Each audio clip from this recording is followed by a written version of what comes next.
आणि भगवासाठी भांडणारे असे आमचे आमदार प्रवीण दादा तायडे, गजानन भाऊ, सिद्धार्थ भाऊ वानखडे, सुधीर भाऊ रसे, प्रमोद दादा कोरडे, बाळासाहेबजी वानखडे, शेखर दादा बोयार, नितीन दादा, छायाताई, संगीताताई, शंकर दादा, कुंदन दादा, समीर दादा, अतुल दादा, रुपेश दादा, विशाल दादा, टिकू दादा, सुनील भाऊ खानजोडे साहेब, रमेश दादा, गोपाल दादा चंदन, मनोहर दादा सुने, यशवंतजी काळे, दिनेश भैया बचले, मनीष दादा अग्रवाल, बादलजी कुलकर्णी, उपेंद्र दादा बचले, रवींद्रजी गवई, कविटकर साहेब, डॉक्टर अग्रवाल साहेब आणि सगळ्यात महत्त्वाचे जे लोक या सभागृहामध्ये बसलेले आहे. 2-4 दिवस पहिलेच आमचं एक कामानिमित्त जॉब मेळावा झाला इथे आणि त्या निमित्तही आम्ही खूप भाषण दिले, आम्ही आमचे मतं इथे ठेवले. पण आज बावनकुळे साहेबांना आमचे आमदार साहेबांनी म्हटलं की मी छोटा आहे. ते आताही म्हणतात मला स्वप्नातही वाटत नाही की मी आमदार झालो. हे आमदारकीची इलेक्शन एक व्यक्ती नाही, आमचा रंग भगवा या मतदारसंघामध्ये लढत होता आणि इथे त्या भगवेची निवड झालेली आहे. त्याच्यात बोलताना आम्हाला मनापासून आनंद होतो की या मतदारसंघामध्ये जेव्हा आम्ही लढण्याला सुरुवात केली, बावनकुळे साहेब आपल्यासोबत आमचे देवेंद्र फडणवीसजी या राज्याचे मुख्यमंत्री साहेबांसोबत बोलताना नेहमी मला माझे डोक्यात हेच होतं की गेल्या कितीक वर्षापासून या मतदारसंघामध्ये न्याय नाही. खूप सारे ड्रामे, कधी कुवेचे वर, कधी खड्ड्याचे खाली, कधी टाकीवर, हे मी माझे लग्नाचे आधीचे जे किस्से होते या मतदारसंघामध्ये फिरता फिरता सगळे गावाचे लोक मला सांगत होते की ताई या मतदारसंघाला खरं व्यक्ती गरीब असला तरी चालेल पण तो इमानदारीने या मतदारसंघामध्ये काम करणारा व्यक्तीच आम्हाला हवा आहे. आणि तेव्हा तुम्ही आमची आवाज ऐकली आणि प्रवीण दादाला तुम्ही तिकीट दिली आणि त्याच्यासाठी जीवाचा रान जर कोणी केला असेल तर या मतदारसंघाचा प्रत्येक तो शेतकरी, प्रत्येक तो युवा वर्ग, प्रत्येक ती बाई ज्याच्या डोळ्यात हे स्वप्न आहे की माझा अचलपूर मतदारसंघ हे सुद्धा शहरासारखा विकास झाला पाहिजे. नाहीतर एवढे वर्ष काढल्यानंतर सुद्धा अचलपूर मतदारसंघाचे अचलपूर गाव असो की चांदूर बाजार असो, करसगाव असो, सिरसगाव असो, अजूनही गाव खेड्यासारखंच वाटते. 20-20 हजार लोकसंख्याचे गावामध्ये आजही सुद्धा करसगावमध्ये एंट्री करण्यासाठी जे महत्वाचा रोड आहे ते अजूनही खंडासारखा दिसते आणि जाण्यासाठी एवढे मोठे मोठे दगड त्या मतदारसंघामध्ये आहे.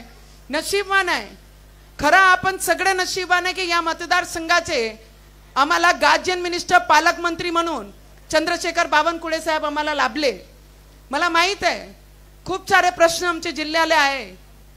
आता जिसकी नसीब ये होती है वो 1% से खासदार बन के चले जाता है और हमारे जैसे उम्मीदवार आपले सारखे परिश्रम करणारे खरं या अमरावती जिल्ह्याचं नाव त्या पार्लमेंट मध्ये जाऊन पोचवण्यासाठी रक्ताचा पाणी मी या मतदारसंघामध्ये केलं. अरे जब बाई उतरती है ना तो झांसी की रानी बन के उतरती है, फिर नहीं देखती हाथ में तलवार है कि नहीं है.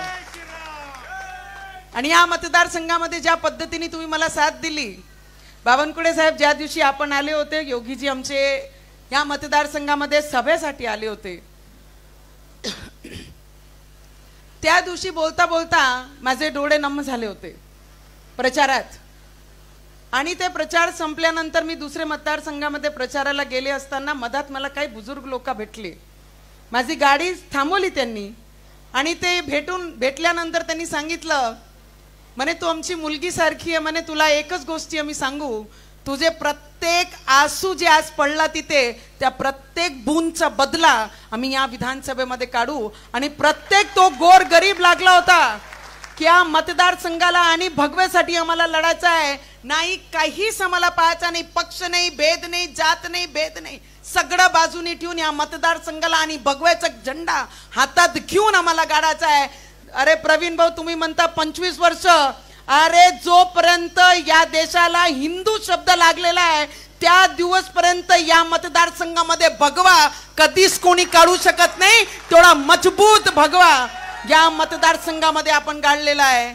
माझी बावनकुळे साहेबांना एवढीच विनंती राहील की आपण गार्जियन मिनिस्टर म्हणून या मतदारसंघाला न्याय देण्याकरिता आलेले आहे. आम्ही एक मेळावा घेतला, पण त्याच्या पहिले आम्हाला आमची फिन्ने मिल, ज्याचा आम्ही पाठपुरावा पूर्ण शेवटच्या टोकापर्यंत आणलेला आहे. आमचे बोंडे साहेब असो, मी असो, या फिन्ने मिलचे बरेचसे युनियन जे लोक आहे, भाजपचे युनियन आहे, आपले आहे, प्रवीण भाऊनी पोटतिडकीने आपल्याला विनंती केली आहे, फक्त 20 कोटी रुपये त्या फिन्ने मिलला आपल्याला गरज आहे. जर 20 कोटी दिली ते एनटीसीचे मिलचे त्याच्यातून आपण घेऊन तुम्ही प्रायव्हेट करा, तुम्ही काही करा, पण ती मिल चालू करून आमचे जे मजदूर वर्ग आहे, कारण आज कामगार दिवस आहे, आम्हाला तुमच्याकडनं काहीच अपेक्षा नाही, फक्त ते कामगारांना आज तुम्ही न्याय देऊन आमच्या मतदारसंघामधून फक्त तेवढाच शब्द आम्हाला तुमच्याकडनं पाहिजे. आणि दुसरं, जे दिवस रात्र माझा शेतकरी राजा त्या शेतामध्ये, अरे उन्हाचे चटके काय असते त्यांच्यापेक्षा जास्त कोणाला माहीत नसतात. फक्त त्यांचे पांदान रस्ते या जिल्ह्याचे 100% पूर्ण करा. जसं आपण म्हणता की एज्युकेशन मध्ये पहिले क्रमांकावर आमचा जिल्हा राहिला पाहिजे, त्याच पद्धतीने पांदान रस्ते येणारे 5 वर्षानंतर एकही उरले नाही पाहिजे. ते शब्द मला या मतदारसंघाला आपण द्या. आणि आमच्या शेतकऱ्यांना थोडीच विनंती मी तुम्हाला करत, आणि जेवढेही आमच्या भारतीय जनता पार्टीचे स्वाभिमानचे जेवढेही पदाधिकारी इथे उभे आहे, मी सगळ्यांना विनंती करीन, या मतदारसंघाची लढाई तुमची आमची नाही. या मतदारसंघाची लढाई येणारा भविष्य म्हणजे युवकांचे भविष्याची लढाई आहे. आणि त्या भविष्याकरिता आपण सगळे एक होऊन एक मुठ्ठीने हातात भगवा घेऊन आपल्याला पुढेही लढायचं आहे. नगर परिषद, नगर पंचायत, नगरपालिका आणि जिल्हा परिषद आणि पंचायत समिति, अब कार्यकर्ताओं की बारी है. तो आप लोग सब तैयार हो जाओ की येणारे भविष्यामध्ये तिथे सुद्धा आपला भगवा लागला पाहिजे. तिची तयारी आजपासून आपल्याला सुरुवात करायची आहे. एवढीच मी तुम्हाला विनंती करते. आणि सगळ्यांना मनापासून महाराष्ट्र दिनाच्या आणि कामगार दिनाच्या मनापासून खूप खूप शुभेच्छा देते. आणि आमचे प्रवीण भाऊचे वाढदिवसानिमित्त आपण सगळे इथे उपस्थित झालो. एक बहीण म्हणून त्यांना एकच शब्द देते की प्रवीण दादा, जेव्हा तुम्ही काहीच नव्हते तेव्हा तुमच्या सोबत उभे होतो, आणि आजही आणि उद्या याच पद्धतीने तुमच्या पाठीशी एक बहीण म्हणून नेहमी मी तुमच्या पाठीशी उभी राहील. एवढाच शब्द मी तुम्हाला देते.